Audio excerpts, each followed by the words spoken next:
After all, moon is a satellite for this planet and helplessly strung to this planet and making its rounds. So what is the significance?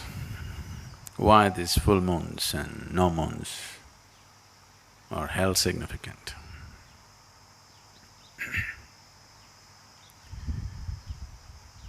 Probably many of you know that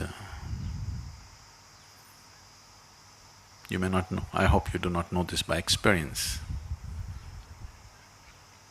You should know that if someone is mentally disturbed on a full moon day, on a new moon day, they get little more disturbed than usual. You're aware of this? Happens to you?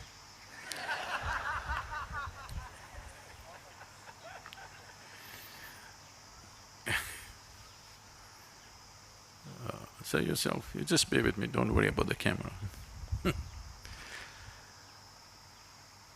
So, it doesn't happen to you, but it does happen to somebody. So it is not that moon instigates madness, it is just that when the moon takes certain positions, it heightens whatever you are. If you are loving, you become more loving. If you are joyful, you become more joyful. If you are blissful, you become much more blissful. If you're a little insane, you become much more insane. If you're meditative, you become far more meditative. It just enhances everything that you are. So we consider these days important so that you consciously create the right kind of quality in you so that it gets enhanced.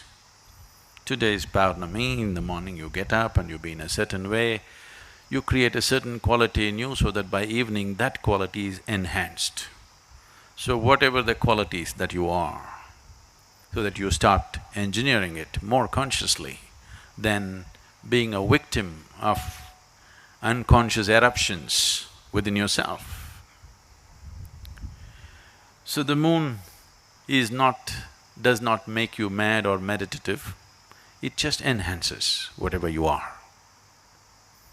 You know, even the ocean goes mad. If you are a swimmer on the beach, it's madness for you. But if you are a skipper of a large vessel, it is a boon for you. But something is happening. The very ocean is trying to rise. When the very ocean is trying to rise, the situation may be conducive for you also to rise, probably, if you are willing to make use of it. And moon's influence on human life is far more than that. To do anything with yourself, to be aware where the moon is could be useful because it creates different types of qualities and energies in the system. If one is aware, he could make use of it.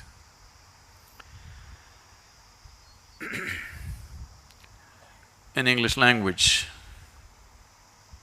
moon is lunar. If you take a step further, you become a lunatic.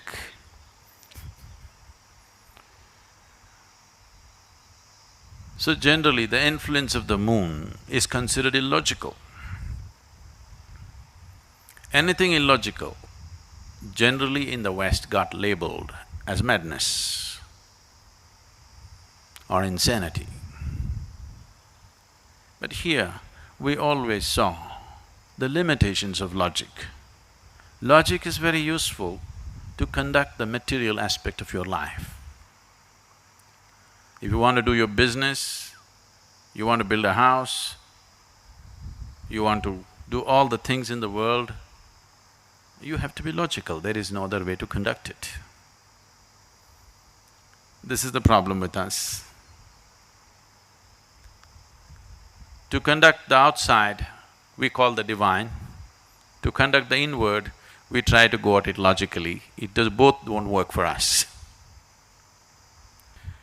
So, when it comes to subjective dimensions of life, if you're not willing to step beyond the limitations of your logic, then nothing ever will happen. If I ask you to close your eyes and do something very simple, you sit here and calculate, okay, if I do this, what will I get, what will happen, this. Nothing will ever happen to you. If anything beautiful has to touch you in your life, if meditation has to touch you, if love has to touch you, if bliss has to touch you, you must be illogical. Everything is logically correct, but you have a long face because everything is correct with you. You're correct, but life doesn't work like that. If you wake up in the morning, tomorrow morning when you wake up, lying down in your bed, think 100% logically. Do not think of all those beautiful moments in your life. Do not go back to any experience which matters to you. Do not think of the birds in the sky, the sunrise, the flowers in your garden, your child's face or a loving moment in your life. Don't look at any of that. Just think logically. Now you actually have to get out of bed. That's not a small feat. Is it a small feat? It's not a small feat. And then you have to go to the toilet. Then you have to eat, work, eat, go to sleep. Again tomorrow morning, same thing. Cut out the experiential aspect. Think of your life 100% logically and see, you have to do the same damn things for the next 30, 40, 50 years. And if you do yoga, it gets elongated. It gets stretched further, you know. The same nonsense every day. Just think logically, is it worth it? Is it worthwhile? Is it worthwhile? No. Moments of extreme logic are moments of suicide. And all of you have been committing suicide like this, but you don't do anything these days in one shot. You do everything in installments.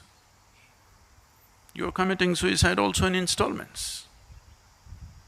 I want you to just look back. If you're unable to look back, when you go home today, I want you to rummage into your old pictures and see when you were 5, 6 years of age, how your face was. It was like this.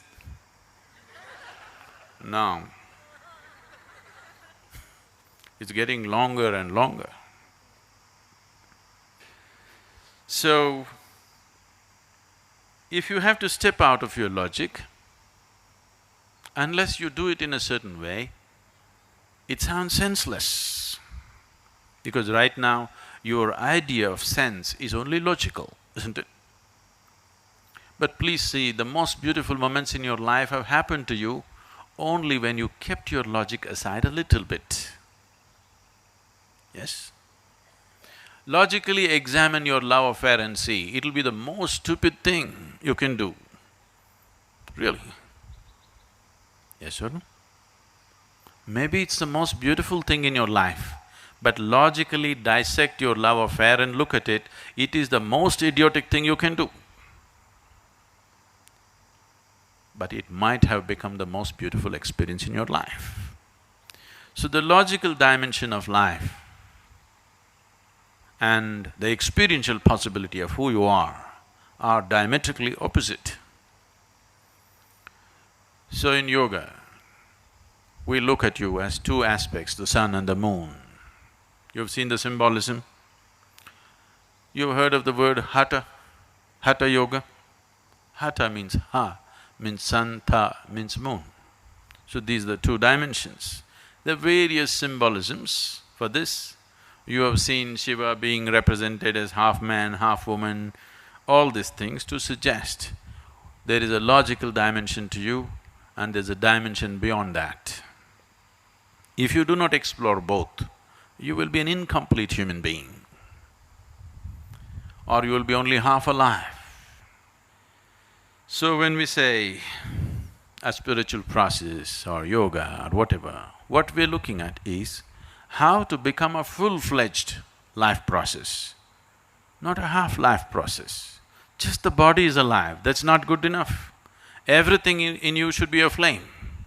Only then you will see whether something is happening or nothing is happening, it's worth being here.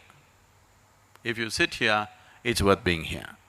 If you open your eyes, it's worth being here. If you close your eyes, it's worth being here. Otherwise, whatever is happening, it's not worth being here, simply because only a part of you is alive, the other part is yet to come alive.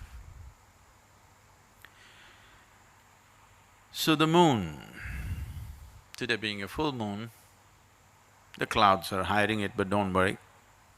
Whether you can see it or not, the influence of the moon is very much there.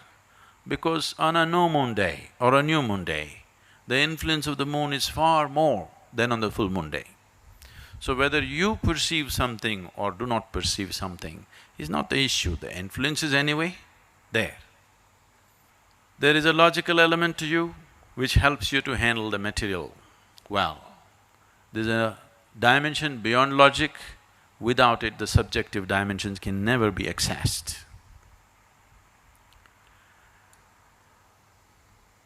The moon is a symbolic representation of that dimension.